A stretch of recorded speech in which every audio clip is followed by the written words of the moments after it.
Our NCU athletic training staff, Liz Flom and Garrett Holliday, to present our first award, the Athletic Perseverance Award.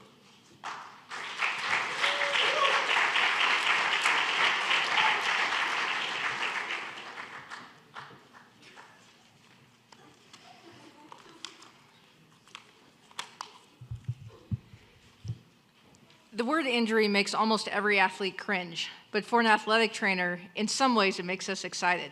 Maybe it has to do with job security. We would never wish an injury on an athlete for the sake of the athlete. But for the sake of the athlete, we want to be there when it happens. The unique role of an athletic trainer is not to just be there at the time that the injury occurs, but to work with the athlete through their recovery and full rehab. There is no greater reward for an athletic trainer than to see an athlete's successful return to competition. Sports fans love celebrating the athletic accomplishments of athletes in competition, but no one knows the long journey from injury to full return better than the athlete and their athletic trainer. Every year, Northwest Christian Athletic Training has the privilege of recognizing athletes who have battled back after injury. Criteria for this award changes sometimes from year to year based on the situation, but essentially it involves an athlete who has sustained an injury that kept them out of competition for an extended period of time, managed the frustration and full recovery, and was compliant with regular rehab and treatment. There are several athletes this year who would fit this definition, and I would like to tell each one of you that I'm proud of you, and it's been a privilege to work with so many of you this year. Both of the recipients for this year sustained season-ending injuries last year, making this their comeback year. I met this first athlete before fall camp even started, and he was injured again already. As I began the evaluation, he explained he had just returned to competition after fracturing his ankle last season. While the new injury wasn't serious, it was difficult to get him ready in time for fall camp.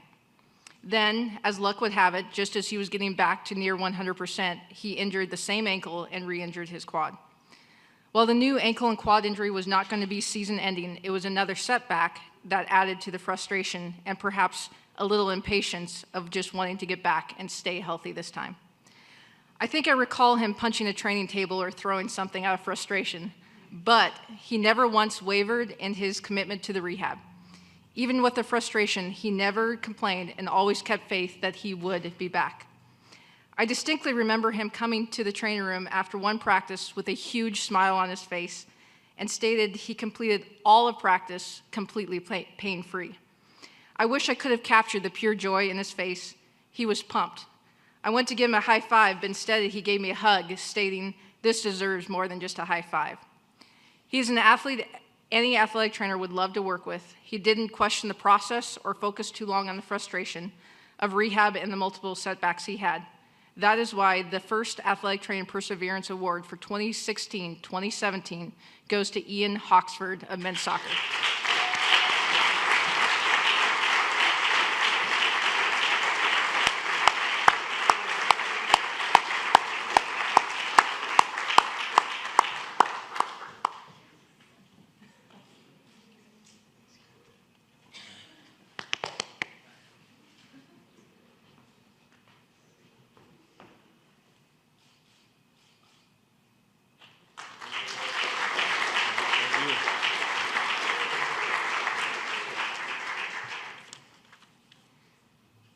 To say the very least, the words labral repair, impingement, and microfracture surgery in any case would mean there's going to be a long and often unpredictable road to recovery for an athlete. Previous athletes I've worked with who have had near identical surgeries chose not to return to their sport because of the long rehab process and the multiple setbacks along the way. I can guarantee you that quitting was never an option in this athlete's mind. We began working with him 13 months out of surgery after he had been cleared by his doctors and physical therapists for full participation. After his first game back, however, he was injured in the same way with the same symptoms as the first injury. Fortunately, it was a case where the structures repaired were healthy but just weren't quite ready to sustain the constant pounding of the sport. He committed over 3 more months of full rehab and strengthening. Always a hard worker, perhaps the hardest worker on his team, he stayed within the boundaries of his protocol. As frustrating as it was to sit during practices for 3 months and not dress down for games, He kept an unwavering commitment to the timeline for his return. Mind you, the athletic training staff did not set a date for his return, but he did. And he worked incessantly to make sure he reached his return date goal. Seeing him in his first game back was a bit of a miracle and something I know means more to him than any of us will understand. This athlete never takes participating for granted because he knows he has a second chance after a major injury, a second chance not all athletes get. Not only did this athlete come back, he came back strong. His performance speaks for itself, but it is his work ethic and perseverance that earned him the respect of his teammates and the athletic training staff.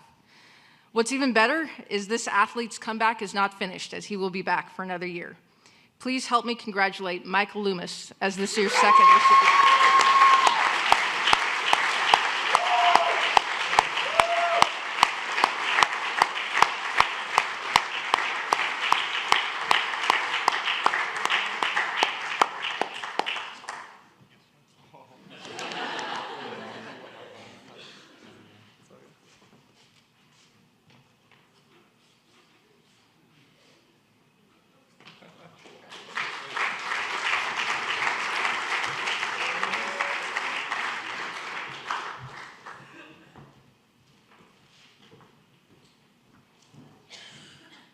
I would like to now bring forward Sports Information Director Nick Askew for the Legacy Award and also Hall of Fame induction.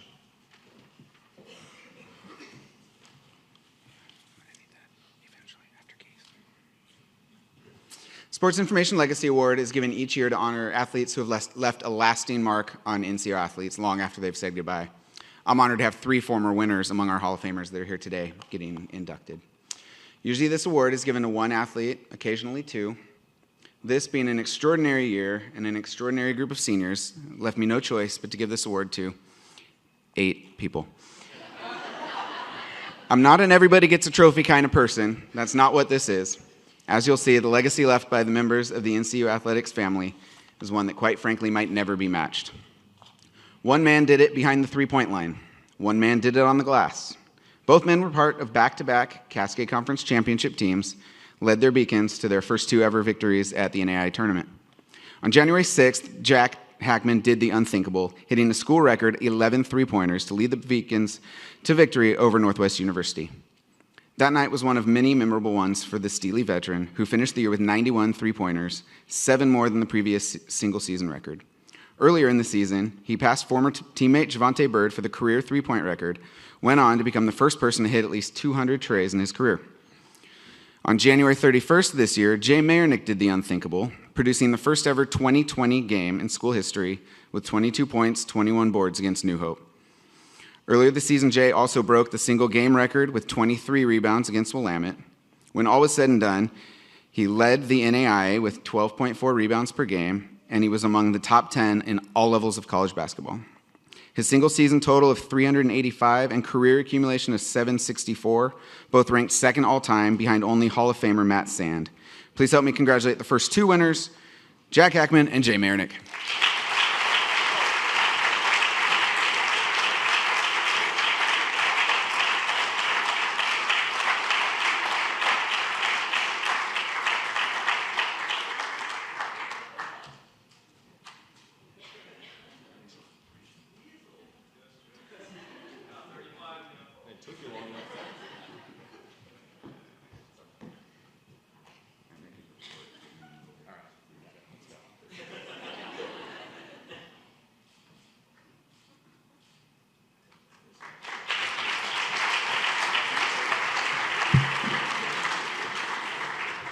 All right, now bear with me. This is going to be a lot of numbers.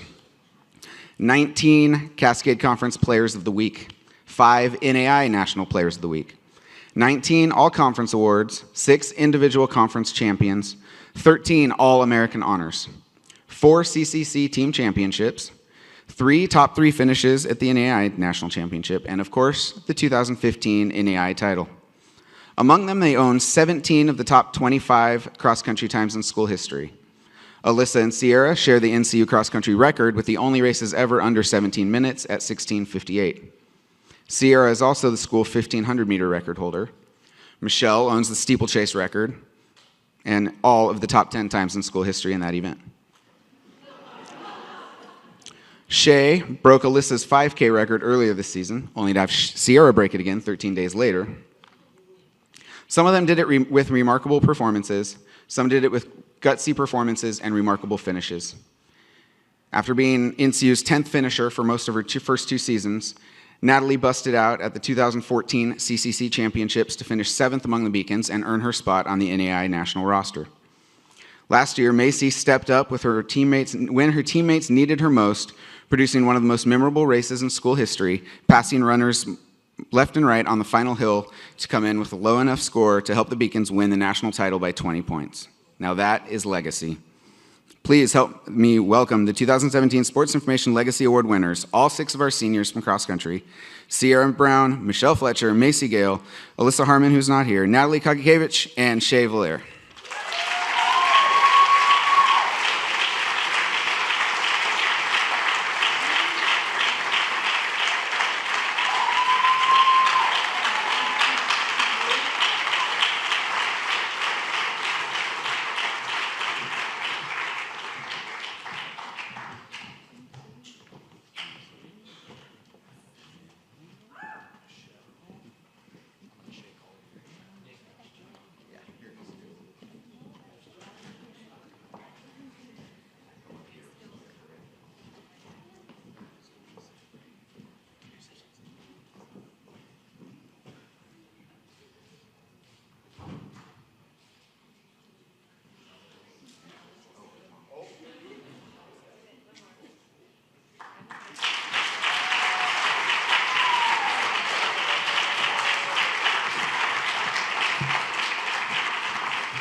The NCU Athletic Hall of Fame was established in 2007 to recognize individuals and teams that have bestowed great honor and pride to NCU.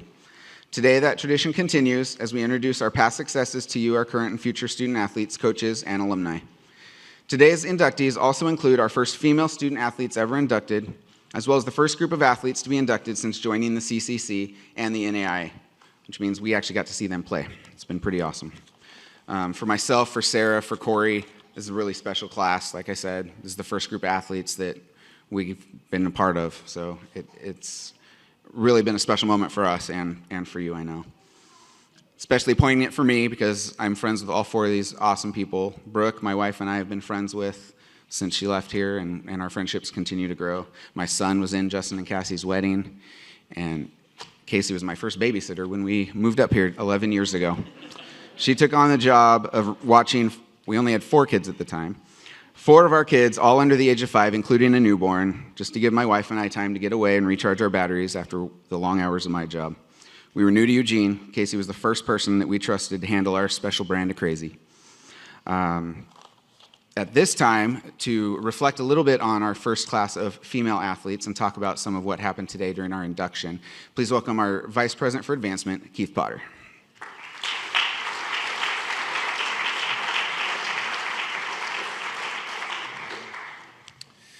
Forgive me for just a moment as I go back in time to my days here when the men were turning a corner, the one men's sports team in basketball, and won 2 national championships, and our one women's team, volleyball, was spirited.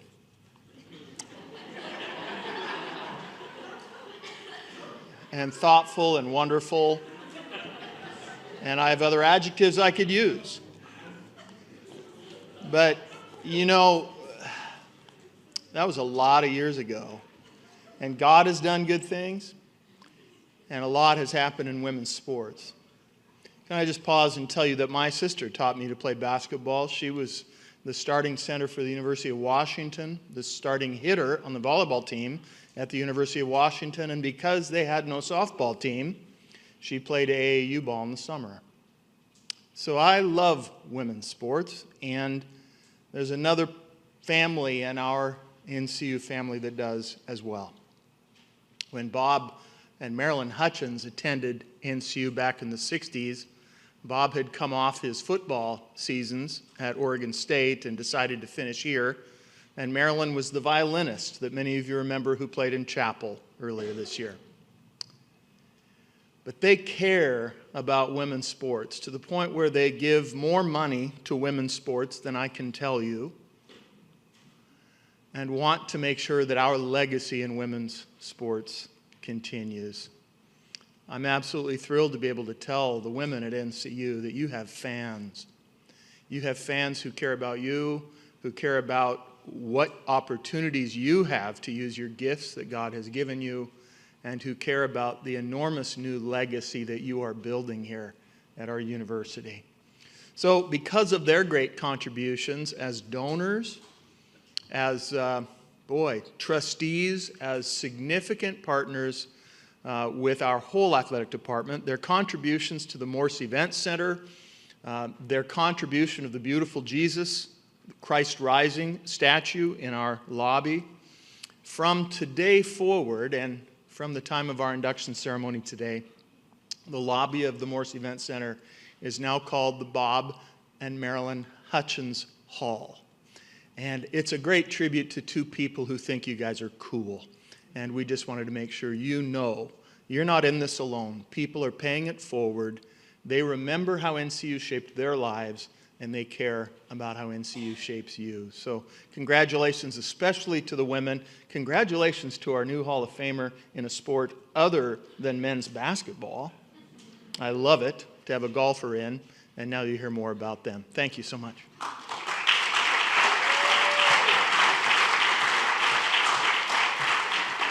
All right, now I will introduce you to our 4 Hall of Famers that were inducted earlier today. First one is Casey Sconce Cutsforth. Come on up.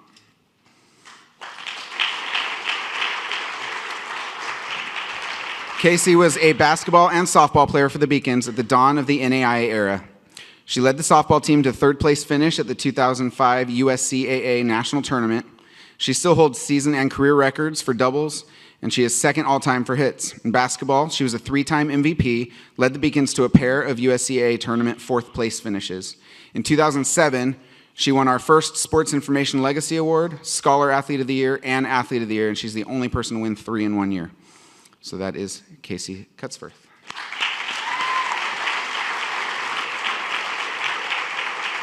Our next inductee is Brooke Stribling Crow. Brooke was an inaugural member of the NCU volleyball program and played for 3 seasons. During her career, she established numerous records. To this day, she remains in the top 10 in 6 categories. She has 3 of the best 4 seasons for kills. She's one of only 2 players ever with 800 kills and 700 digs in her career. She was a USCAA All-American and a 2-time All-Conference in the Cascade Conference. She was the Scholar Athlete of the Year in 2008 and our Female Athlete of the Year in 2009.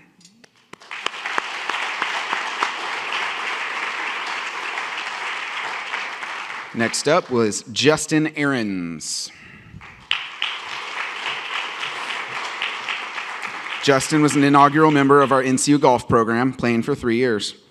He still holds the school record for career winning percentage, and he's tied with a certain golf coach we have for best career hitting average at 74.5. He won 6 tournaments during his career, was a 3-time all-conference selection, won 6 Conference Player of the Week awards, and he holds the 2-round tournament record with a 5-under par 139 at Concordia. Justin was the Male Athlete of the Year in 2009 and was the Sports Information Legacy Award winner in 2010.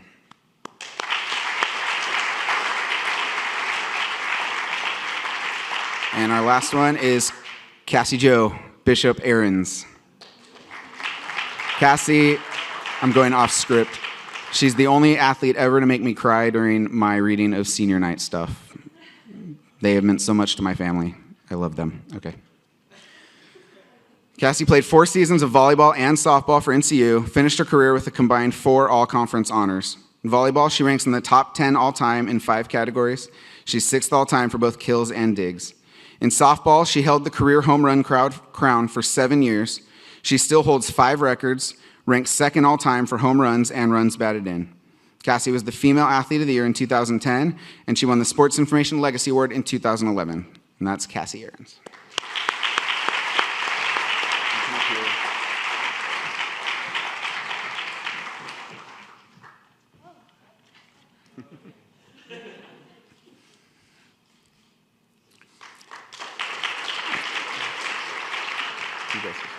We've invited Justin just to say a few words to you guys to represent this year's Hall of Fame class, whether he wants to or not. First of all, a little bit biased, the fact that offer congratulations to our men's golf team for their recent success. And I think Tyler's out there as well, yeah? Yeah. Awesome. So for him and Josh, I mean, you heard a lot of second and third places now coming out of Nick's mouth, and so I'm sure that there'll be some more golfers to follow into the Hall of Fame, which is pretty cool. But just a few words as far as of encouragement from looking back, how time has flown to when I was here myself. And I think I can speak on the four of our behalf that you're in a very unique situation as far as being a student athlete. One that shouldn't be taken for granted. And a very unique situation in the fact that you're at a smaller school from the standpoint that you get to build relationships with more people than just your coach and maybe fellow athletes and competitors, but you get to build relationships with your athletic director, with Corey, with Nick, with Sarah, with Michael, and be able to hold those relationships as years pass and be able to send them a text message or receive a text message from them, which is something that is not common at other schools. And be able to build relationships with your professors, whether you would like to or not, but I encourage you to, from the standpoint that those are very valuable letters of recommendation down the road that you will be very thankful that you have. And to ignore that now would not be the most intelligent thing in the world to do. But continue doing what you're doing. You've been given an opportunity to be an athlete as well as a student, but to be helping pay for your education, which is something you'll be very grateful for down the road as well. And so continue doing what you're doing. It's awesome. And I know the four of us are proud of you. We were looking at watching the highlight reel and couldn't help but chuckle the fact that a 3-foot putt is a highlight on a highlight reel from a golfer standpoint. But the dunks were pretty sweet. So but other than that, well done. And thank you for welcoming us, part of the family, and into the Hall of Fame. So, yeah.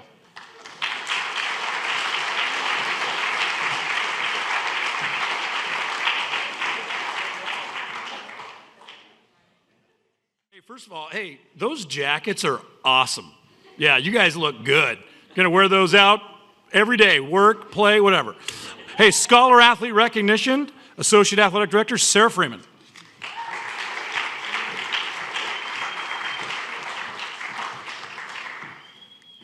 First, I just want to say thank you to our student athletes who are about to be recognized because you make my job really easy. I have great relationships with all of you, but I don't have to actually work with most of you, so this is wonderful. Before we get into our academic honors, I want to ask that if any of our Student Athlete Advisory Committee members are in the room, can you please stand so we can thank you for being the voice of our student athletes?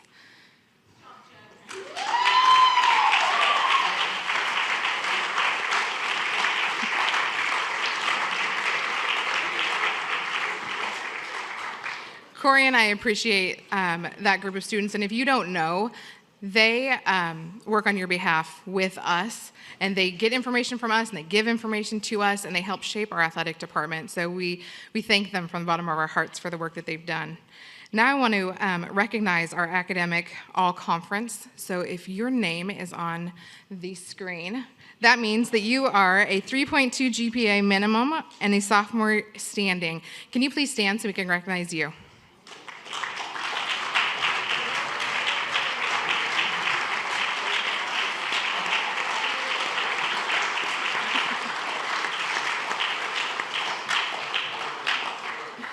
The next group that I'd like to ask to stand is our Daktronics NAI Scholar Athletes, which that means you have a 3.5 minimum GPA and you're a junior year or higher. Can you please stand?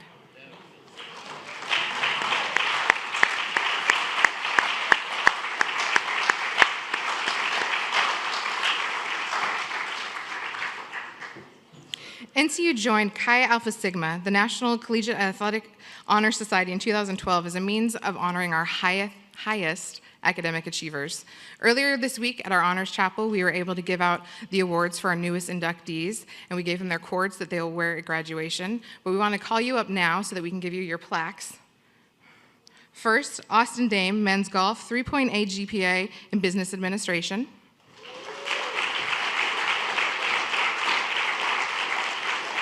Michelle Fletcher, women's cross country and track with a 4.0 in biology.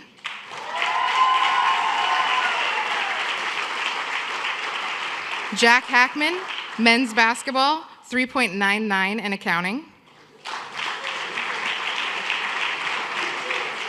Natalie Kavich, women's cross country and track, 3.9, teacher education. That'd be impressive. And Madeline Nelson, women's track and field, 3.92, exercise science.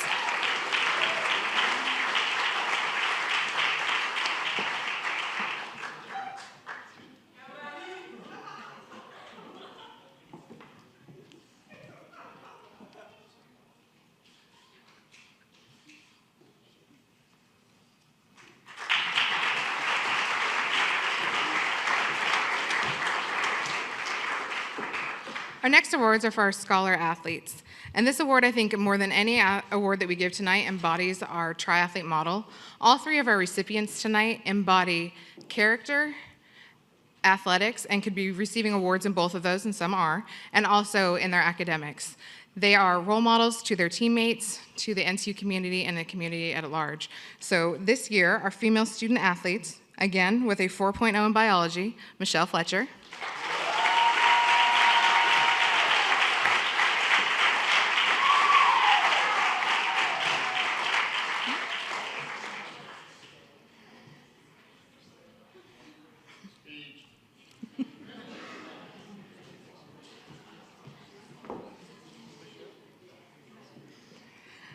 Our male scholar athlete of the year, Jack Hackman, 3.99 accounting.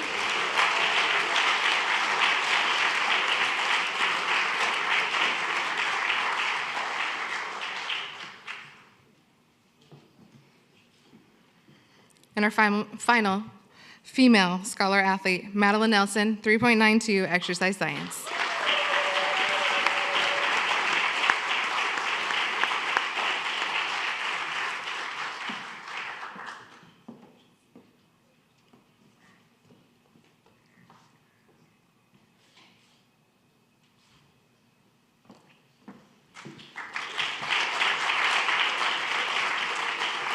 For our next awards, our champions of character, I'd like to bring up Heath Alexander and Heike McNeil.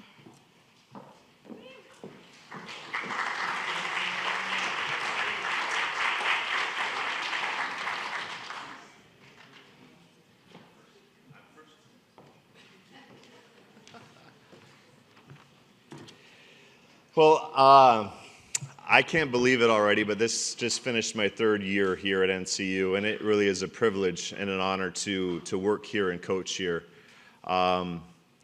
It's to see our students every day and do what they do. Wisdom, faith, and service, you see it on our walls, but you see it in the actions of our students every day. And that service is one that's a big part of this award. I'm a firm believer in one of the biggest gifts you can give anybody is your time. And the person that is about to win this award has given a lot of time to her sport, to our school, to our university. She's spent time representing our student athletes with SAC. She's spent time with the community mentoring young girls on and off the floor, going to games. She's spent time, countless hours this last year, at Mackenzie Willamette. She's given me a lot of time on the court, and it's been an honor to coach this person and work alongside this person. This award goes to Miss Hannah Mack.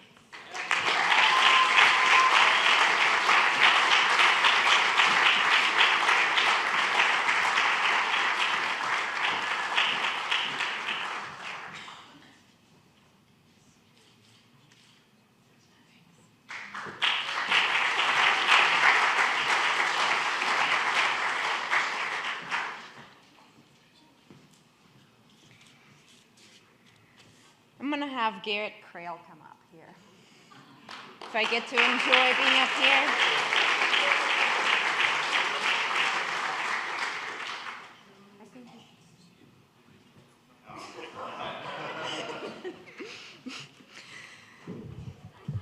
Being a young man in college is tough, or so I'm told. I've never actually been one. Being a young man in college that is pursuing a sport and a passion that takes 100% dedication every day of the week, or twice a day on most days, on every week of the year is harder. Being a young man in college dedicated to his studies and the sport while living his life for Christ and leading a team is an exceptionally tall order, wouldn't you agree? Garrett came to NCU as an exceptionally gifted runner, a runner with a huge heart and passion for his sport. He came to join a team that had great runners like him, but definitely had some challenges. Garrett arrived as a freshman, and the men's team had a lot of potential, but was never quite able to put it together and pull it off when it counted the most. When Garrett came here, that team also trained alongside an exceptionally successful women's team that year after year was able to put it all together at the end of the season. And that's a hard place to be. By his sophomore year, Garrett had developed into such a good leader that he was able to unite a team with a bigger variety of personalities than their colors in a rainbow, to the point where they were bonded as a true team all season long. I watched that team transform and overcome all their differences, love each other's brothers, and encourage each other's brothers. And it wasn't surprising at all that that year it finally clicked and the team made their first trip to the cross-country national meet and had their first qualifiers for the national track meet. I knew we had found the leader that we needed, the one that had the ability to motivate others and unite them, help them respect and love each other, and go places. Of course, through all of this, there's also the rest of the team, a great group of guys. Of course, his co-leaders, TJ and Luke. And by junior year, Garrett and TJ had helped transform this men's team to the most incredible group of young men I've ever worked with. It literally brings tears to my eyes when I think about this group of men and how they worked hard, how they treated each other, how they treated the women's team, how they enjoyed the process of hard training and preparing for a season. I will never forget when you guys prepared dinner from scratch for the women's team before they went to nationals. You guys hid on the second floor of Dan's house for over an hour, trying to keep this a surprise. You guys sang a song for them, and each one of you individually shared with them the things you appreciated about them. You guys truly trained together for a higher purpose, and the work God was doing in you was incredibly evident. As far as team unity and brotherhood, you guys set an awesome example of what a team can be and how a team can work together and make a huge difference. I'm proud of Garrett as a leader and his whole team for who you guys are and for who you desire to be in God's eyes. That being said, being a leader hasn't always been easy. As they say, through sport, you learn life lessons as you win and lose. Actually, the real lessons, sometimes you really learn when things don't go exactly your way. Those are the ones that build character. And from that perspective, it's no wonder that Garrett's such an amazing young man of character. He's definitely had his share of struggles. It's one thing when you know you're not doing quite everything you need to do to be successful, and then you have a disappointing race, but it's a totally different story when you carefully prepare, do your best every day, and get sick on race day or have something else that happens that's completely out of your control. Garrett's seen quite a bit of that, and he reacts to it like anyone would, is very upset, which just goes to show how much he cares about his performance. In the end, he always acknowledges that for some reason, this is what God had him go through and shakes it off. It may take a day or two, but he comes back with a new fire, renewed motivation for himself and for his team. I'm excited to see where you and your team go this month, next season, next year. I know that God is doing a great work in you. and I know he's not finished. You and your team are in finished running and shining your light as beacons.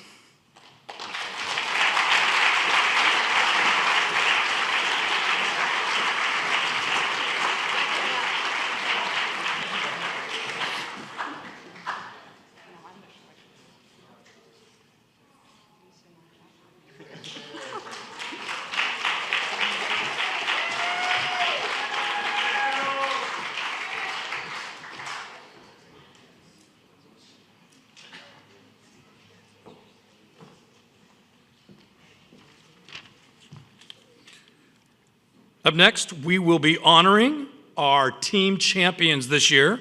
Our first team champion that I would like to bring up to the stage is our, from the fall, women's cross country. Please come up.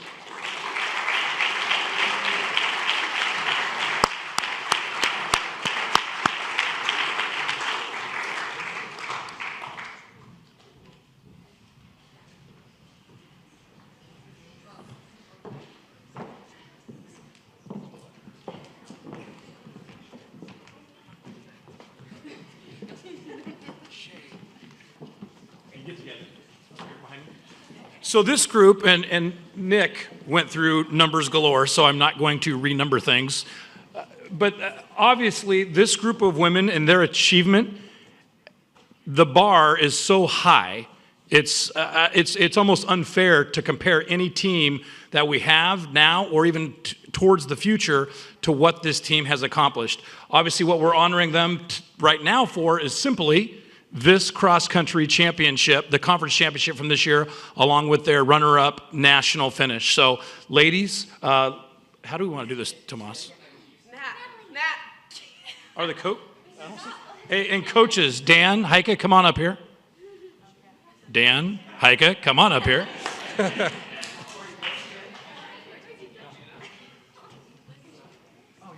And Allison, come on up here. Is Allison? I don't see Allison. There she is. Perfect.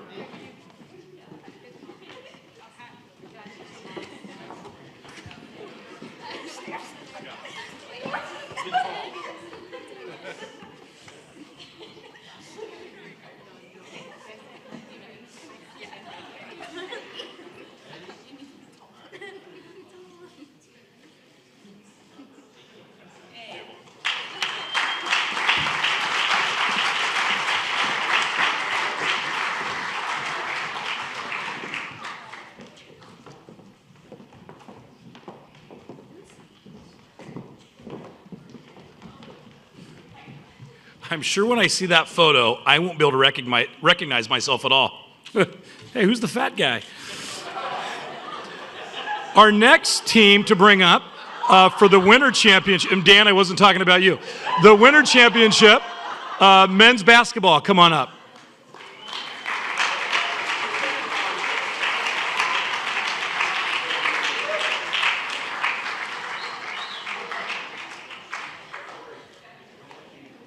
Yeah. And it's Cam. Yep, there we go. I want to make sure you're up here.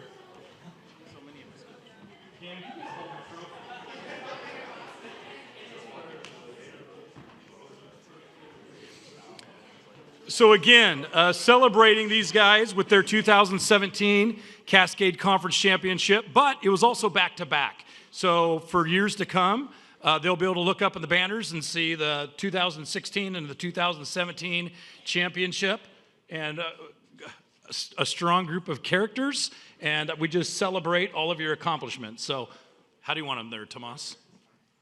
I'm going to get in here. Oh, look tall and skinny.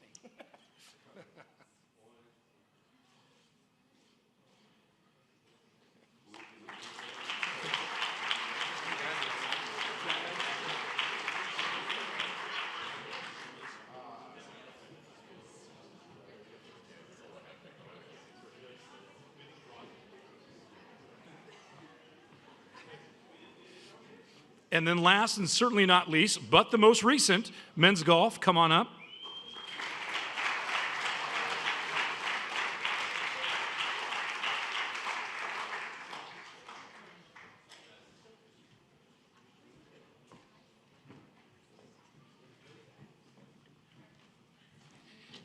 And to tell a short story, so these guys battling the weather, playing on a sponge this past Monday, Tuesday at Springfield Country Club, we were hosting, first time we've got to host a conference championship and actually host it at our course. Leadership from Coach, there he is, Tyler.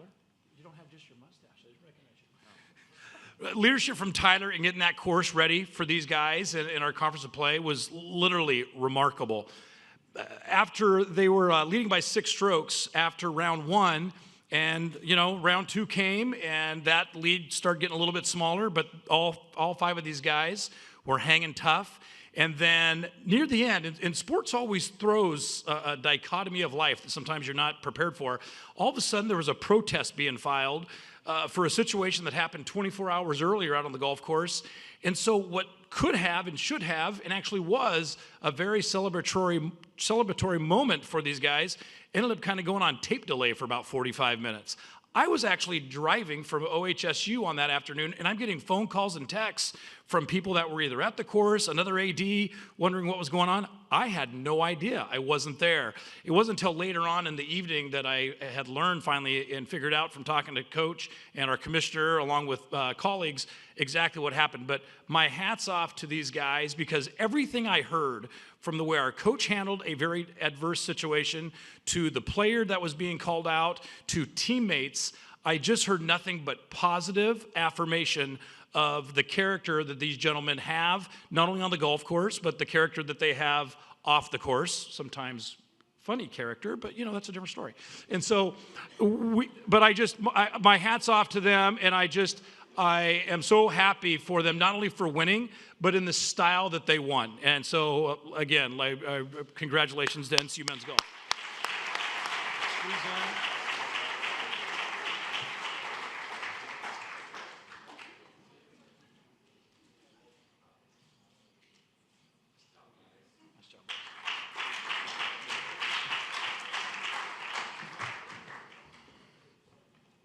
At this time, we move into our Athlete of the Year awards. I would like to welcome Heike McNeil and Paula Berry and myself. But Heike, you're first. You're first.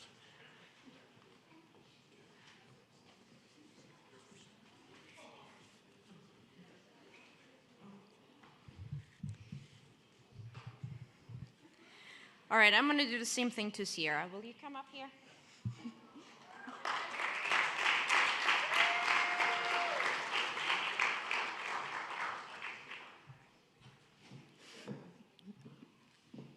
In the spotlight. Sierra is one of the leaders of a team that is made up of incredible athletes, as you guys have seen over and over today. As we're approaching the end of an era, I often pinch myself and make sure I'm not dreaming that I get to coach athletes like this. Over the years, Sierra has been one of NCU's most decorated athletes.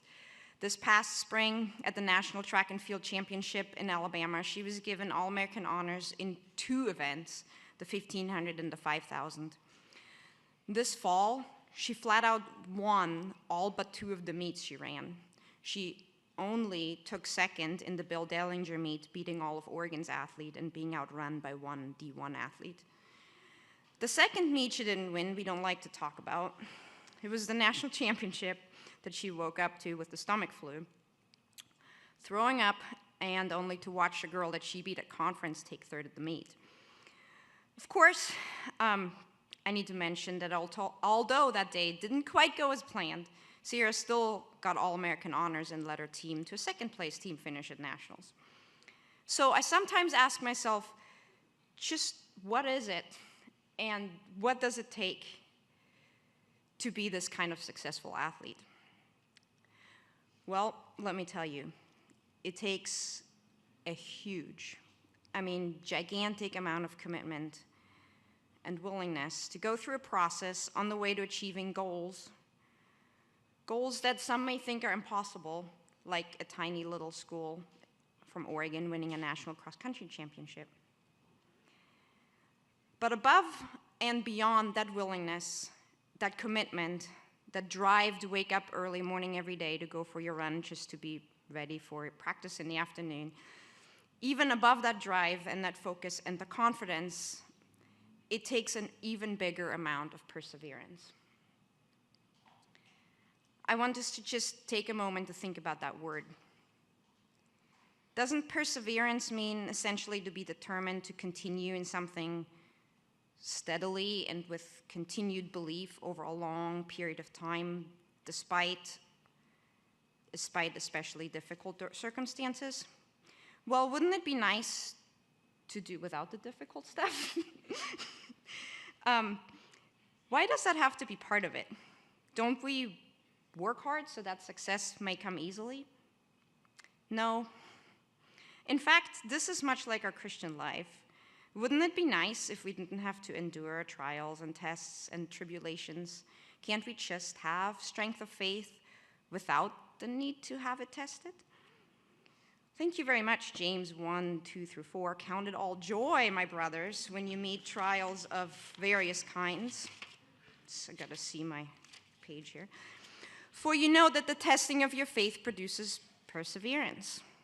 Let perseverance have its full effect, that you may be perfect and complete, lacking in nothing. In life and sports, wouldn't it be nice to forego the trials? Wouldn't it be nice to just work really, really hard and run a new PR every meet? Because you know you deserve it as a result of your hard work. And not just James, but also in Romans 5, 3 and 4. It calls us not to merely become stronger and tested by trials, but to rejoice in our sufferings, knowing that suffering produces perseverance, and perseverance produces character, and character produces hope. That doesn't sound like fun. Sierra has gone through plenty of it all.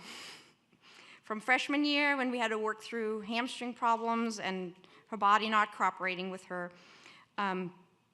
to one season after the other, where we found new and different trials and some of the old challenges. See, the pain, sometimes her body reacting to stress put on by school, struggles, her teammates' struggles, all of these things built her up into the amazing athlete that she is today. It's built her up and made her into the athlete that has the endurance that produced the character in her to never give up. And this very endurance that her character developed through the sufferings, through the hard work, gave her the hope to endure the season, the hope to be successful, the hope to continue to reach for new and bigger goals. You see, the road of a successful athlete is almost never one of continued PRs along the way to the top. It's almost always paved with struggles, trials, good races, bad races. To be successful, you have to be determined to persevere and do so with solid character and integrity, the kind of character and integrity that, regardless of outside pressure and expectations, keep you doing the right thing. That defines Sierra. More so, I hope I'm not going to embarrass you. I recently saw this quote on Sierra's Instagram. It said, "When God pushes you to the edge of difficulty, trust him fully because two things can happen. Either he will catch you when you fall, or he will teach you to fly." I'm not really sure where it comes from, but it sure fits how this girl races.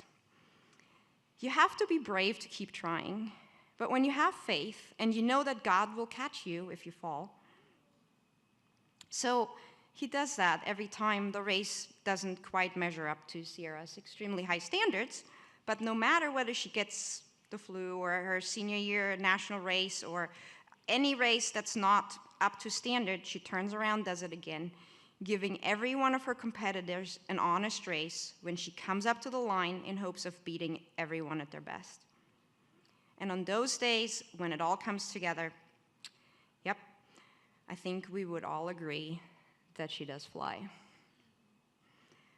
Finally, one last piece to the successful athlete, above and beyond the willingness, commitment, the perseverance. A successful athlete is also the one that cares enough about their sport that they reach out and teach others to be successful and to walk in their footsteps. And Sierra, as well as the rest of the seniors on her team, has done that exceptionally well, and we know they will continue your tradition of success.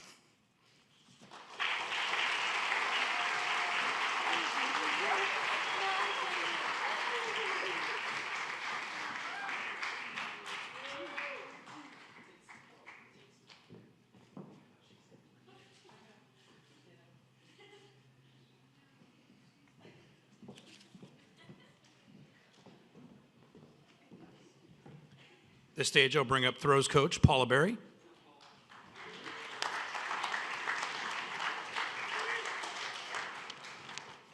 Good evening. For those of you who don't know me, I went to the school across the street. So I don't have a history, or I'm not a professor or anything like that here, but the award I'm about to give was probably, I actually received this award at that other school. And it was probably my most favorite award that I ever received, because the woman who ended up giving it to me was a woman who recruited me from the University of Minnesota. And I went out there for a recruiting trip in January. And I stepped off the plane, and in the corridor between the airport and the parking lot, I breathed in, and my nostrils stuck together. And I thought, no. So before I even got there, I was like imagining myself throwing a javelin in the cold weather, and it wasn't working for me. But she was one of the most amazing women, and so I actually contemplated it for a while. Her name was Lynn Winbagler, and now Lynn Anderson, but she was so great. At Oregon, she was a discus thrower. The most valuable player award for track at Oregon was actually named after her. And so when I ended up going to Oregon, she couldn't say much. She said, well, I don't blame you. I went there too. But as I struggled through all of my college years, for 3 years I didn't PR. And when I finally did, it happened to be at the University of Minnesota. And the first person out of the stands jumping over the railing, recognizing my struggles, was Lynn. She gave me a hug on the field, and it was the next year that she actually flew from Minnesota to give me the award at Oregon. So the relationship that you develop with your coach is pretty lifelong, and hopefully you will remember those things for years to come. But the person receiving the award tonight represents that great relationship to have with your coach, and at least in my eyes.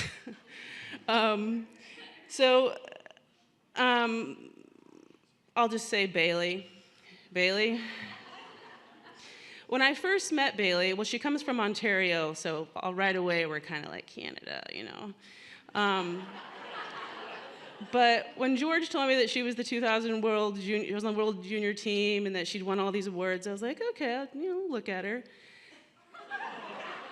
So we get to the meeting, the track meeting where he introduces everybody, and I just heard all this stuff about Bailey. Bailey. She's won all these things, and I look at her and I'm like, that girl over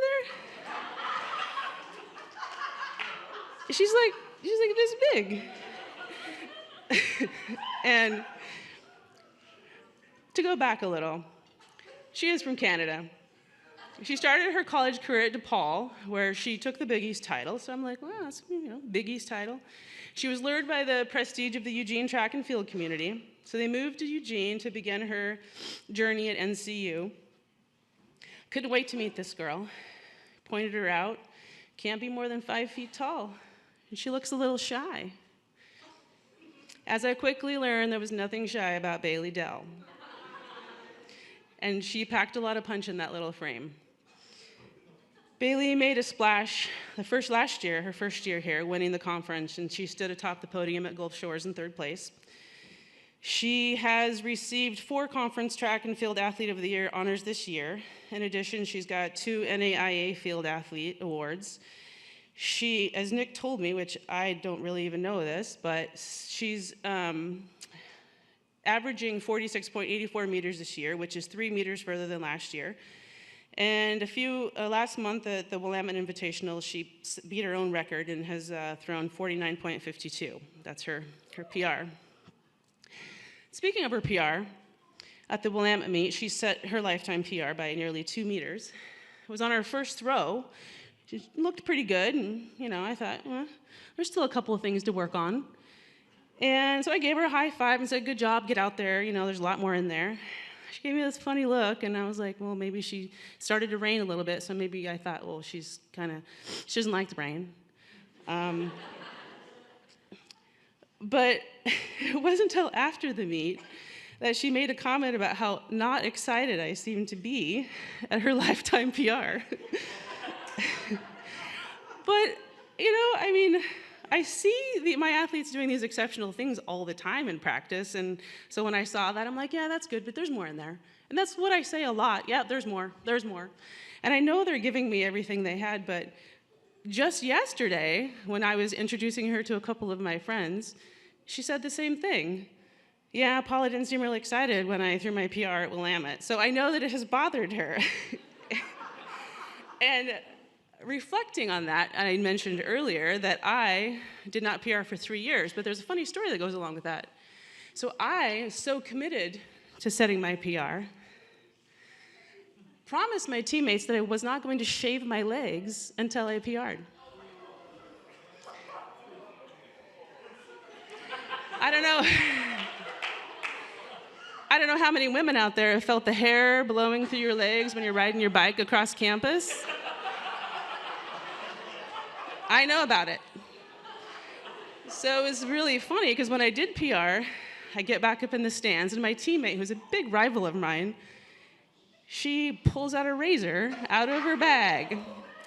So I do know about the struggle of having a PR like just out of reach until it actually happens. So I will take this time publicly to say I'm sorry that I did not react in a greater fashion. I am extremely proud of you, and I still think there's more.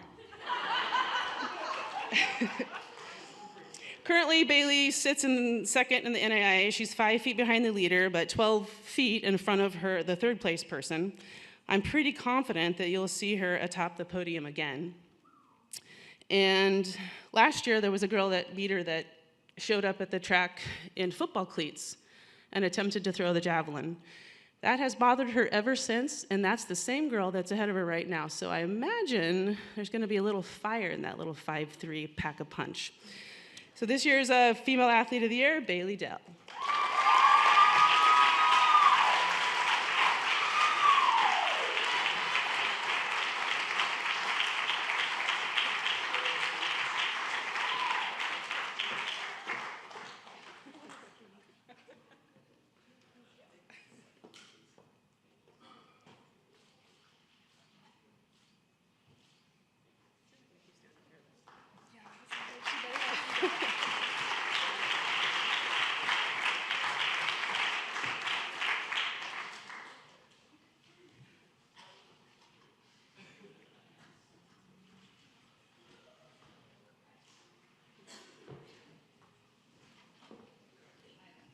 If I can bring, oh, perfect. Assistant coach Eddie Alexander up.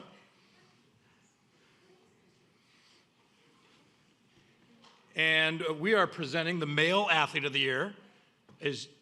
I'm just going to bring you, Jay, are you upstairs? I cannot see. Come on downstairs, please. It'll take a little while.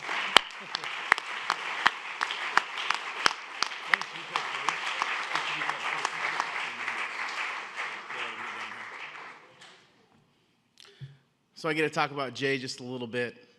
From watching him in the stands 3 years ago at his first game to sitting on the sidelines this year, being a part of the coaching staff, it was quite the honor watching the transformation that Jay went through in those 3 seasons.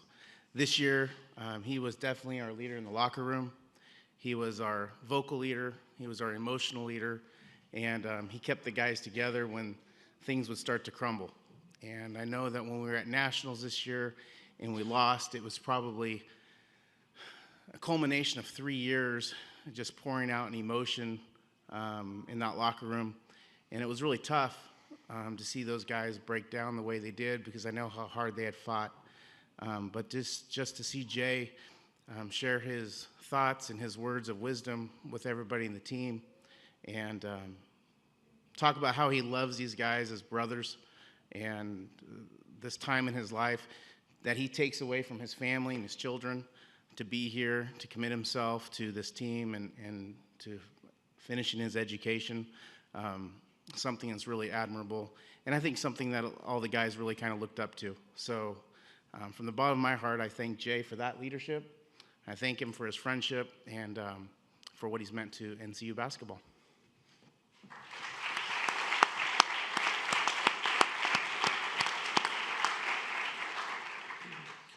So Jay led NCU in scoring this year with 15.7 points a game. As Nick was saying, Jay led the NEI in rebounding with 12.4 rebounds per game. He had multiple double-double games mixed in with that 20-20 game. He also had multiple games with 20 rebounds. He was the Cascade Conference Player of the Week. He was the NAIA National Player of the Week. He was a team MVP, the Cascade Conference Player of the Year, the first ever, NCU's first ever NAIA First Team All-American for men's basketball. He was a team leader, as Eddie said, the hardest worker, the husband, the father of three, and you know, I was kidding Jay because of his age, which I wish I was your age right now. And Jay comes with a story, you know, and most of us know this in here, especially teammates, but you know, when Jay was younger and out of Thurston High School, and he was a great high school basketball player. I never got to coach against him in a regular season game, but saw him during summer league often. And Jay was just a load. And he went down to Southern Oregon as a freshman. And, you know, hey, like some of us in the room, that first semester didn't go so well. Well, Jay moved on, you know, and Jay moved into the workforce and, you know, kind of started living life and moving forward. And then a lot of years went by, and Luke actually was playing against him in a city league 3 years ago and started talking and started realizing, wait a minute, you still have eligibility left. And for Jay to have the amount of years go by where you're not in school, and trust me, once you graduate and all of a sudden you're in the workforce and you start making, you know, a little bit of scratch, whether it's a little bit or a lot, it's hard to think about going back to school because homework isn't always that fun. I know Heike likes to think it is, but homework isn't that fun. And so for Jay to have that inner drive to go back to school and to play a team sport. Yeah, he was playing City League. I don't think they ever practiced, you know, and I don't think he ever had to, you know, just all the responsibilities and obviously sitting and talking with his wife and, hey, I'm going to be a kind of a part-time husband and a part-time dad for the next 3 years. But for him to do that and put himself in a better position as a husband, to put himself in a better position as a father, and in the meantime, to be able to help mentor a bunch of teenage teammates and young 20-year-olds, but for them to be able to have him to look at and look at this guy's schedule. He would literally come into practice wearing his work clothes, carrying a briefcase, practice, shower, and go back to the office. While some of our guys were complaining because there was chicken strips for lunch that day, you know? And so I've looked at Jay for so many years, whether it was as a high school basketball player to the time, honestly, and I knew of Jay's struggle when he left Southern Oregon, and I was like, man, that guy, you know, that guy left a whole lot on the table. But for him to come back and start again and absolutely do a better job in round 2 than he did in round 1 and did an amazing job with that second chance. I don't know how many of us in here could have or would have done that. And so, Jay, when we sat down to talk about our male athlete of the year, it was the shortest conversation we ever had. And I thank you for your work ethic, for you just manning up and doing things. And your mentorship, your leadership, your hard work. Hey, yes, it was fun to watch you too.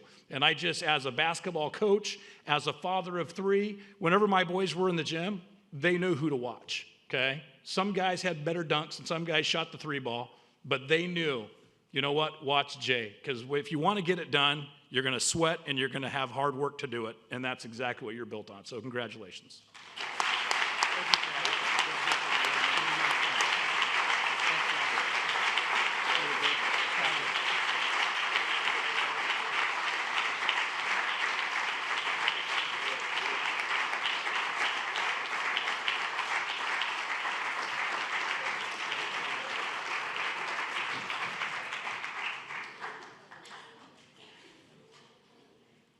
Up next, bring up Michael Fuller, Vice President for Student Enrollment and Development.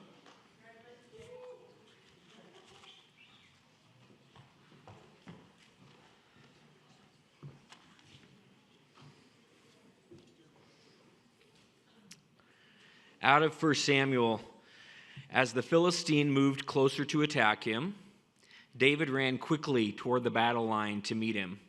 Reaching into his bag and taking out a stone, he slung it and struck the Philistine on the forehead.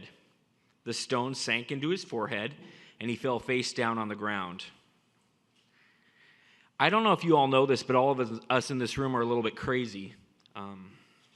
Dr. Womack and I have this conversation all the time. Anyone can go to other places. I mean, no offense, Paul, anyone can go to U of O or George Fox, or it takes someone special to be David, right? And that's what we are. So that's where we're all a little bit freaky. We like being David. We went to NCU. We bleed blue and gold. So, and I know for me, why I stay here and why I love being a part of NCU and why I was first crazy enough to come here is I would much, much, much rather be David than Goliath. It's so much more fun. So, eat it, Fruit Loops, here we are. With Christ at the center of our athletic program, we subscribe to what we call our triathlete model, which focuses on 3 key areas, all centered around Christ. Athletic success, which is wins and losses. Academic success, which is GPA and graduation rates. And community service and outreach. The program that best achieves the aforementioned annually is recognized by being the recipient of the Beacon Cup, which is our Team of the Year. Now, why this award is so special is we do believe that of our 180 student athletes and the other 30 folks that make up our athletic administration and coaching staff, that this team is simply a reflection of us. So really, this award does belong to all of us. We just simply highlight someone who maybe threw the stone a little bit harder this year. So in honor of the coach who's done this well already tonight, I'm going to ask the women's cross country team to come up while I say amazing things about you. So women's cross country, please join me on the stage.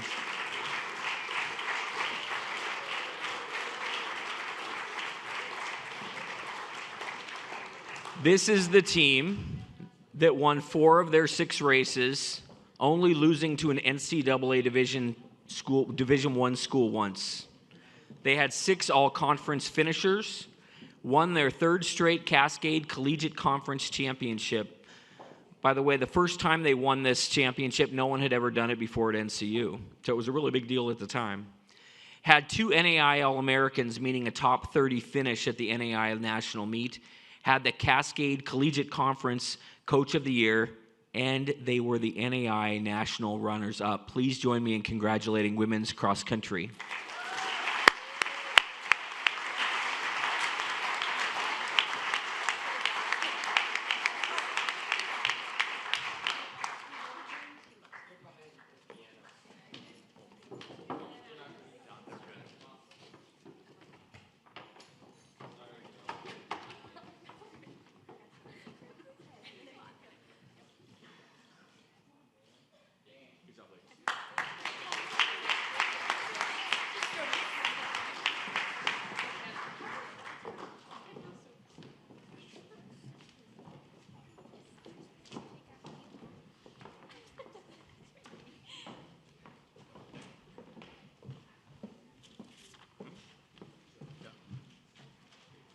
Yeah, we are to the point of the program to where we are going to be honoring our senior student athletes.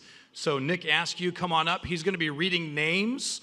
There's a number of you, so we're going to do this somewhat, I don't want to say quickly, but we're not going to pause. As names are read, feel free to applause. Once you receive your plaque, please stay up. Sarah and I will place you up on the risers, and then we'll have a group photo at the end. First up, Maddie Bartholomew, women's soccer. Kendall Bergston, volleyball. Nikki Bevins, women's soccer. Hina Blackwell, women's basketball.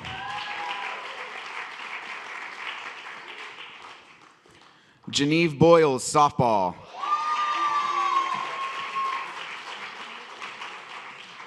Bryce Brannigan Franco, women's soccer.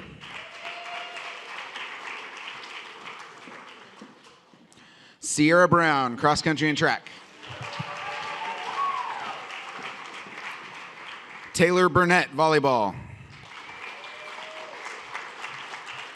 Austin Dame, men's golf. Michelle Fletcher, cross country and track. Macy Gale, cross country and track. Jack Hackman, basketball and golf.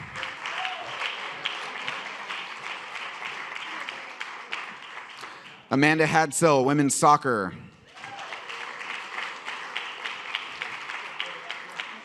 Ian Hawksford, men's soccer.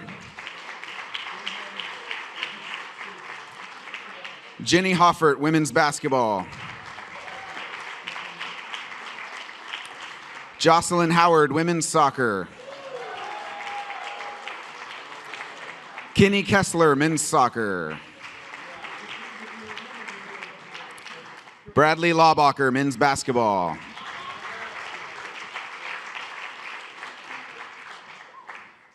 Hannah Mack, women's basketball. Natalie Kogatkevich, cross country and track. Sergio Maldonado, men's soccer. Jay Mayernick, men's basketball. Colin McManaman, men's soccer. Madeline Nelson, women's track and field. Adrian Palacios, men's soccer. Joseph Piper, men's soccer. Marcia Poischbag, volleyball. Angel Sandoval, men's soccer.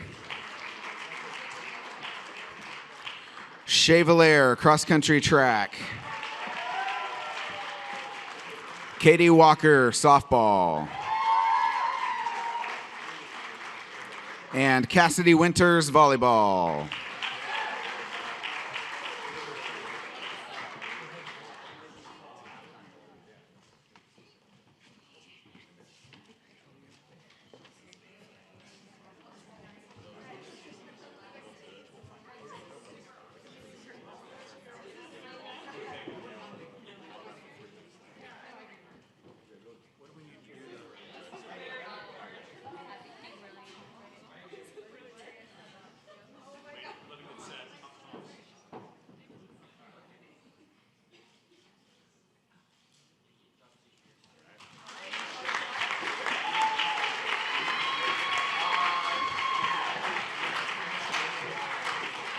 All right, this officially concludes our evening.